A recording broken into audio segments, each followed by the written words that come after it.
At naandito na nga kami sa mismong event sa may McDonald. At ayan nga ang aking ate Memi. Naka-jacket pa siya kasi nga medyo malamig dyan.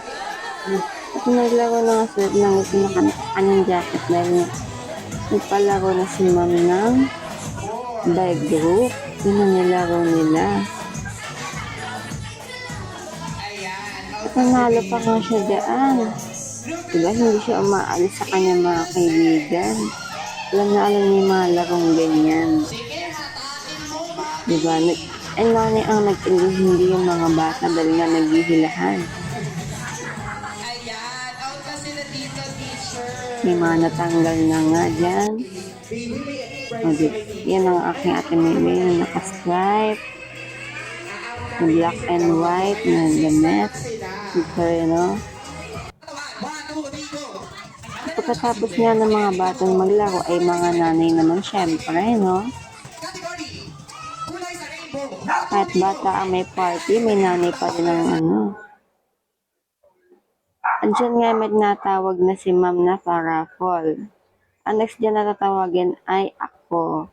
Mimute ko na nga lang para hindi niya malaman aking totoong pangalan. Sorry guys. Andiyan nag-picture-picture na nga din sila dyan. Pagkatapos nga na ng picturean, ay nagbigay na ng loot box ang ating mother dyan. At nandiyan nga din si Grimay ng McDonald. Tuwang-tuwa ang mga bata na makita si Grimay. Siyempre sasayo si Grimay dyan, di ba?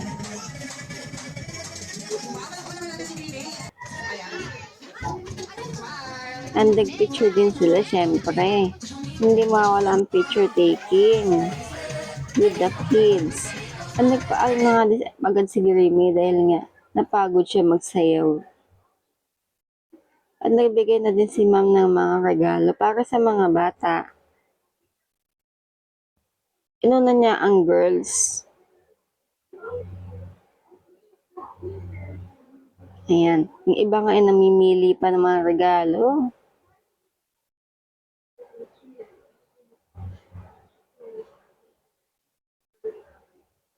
Si ate Mimi ko nga ay nahuhuli na. And ayan, nabigyan ng teacher. Tuwan-tuwa ng bata. At pagkatapos nga ng teacher magbigay ng mga regalo, ay dumating ng aming pagkain. Dahil nga nagutom na ang mga bata dyan. At yan nga ay binuksan niya agad yung kanyang Happy Meal toy. Hindi ko alam yung pangalan niya. Basta parang Angry Bird ata yan. Nung nabuksan niya na nga ay kumain na nga siya. Ang kinain niya lang dyan ay spaghetti and ice cream. Ako naman ay kinain ko dyan ay yung Chicken Joy. At pagkatapos nga nalang kumain ay nag-open na sila ng kanilang gift. Ay, ang gift na yun ay galing sa akin.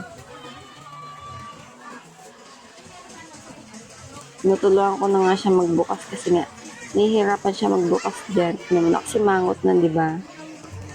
Pero nakita niya ang kanyang regalo ay tuwang-tuwa na.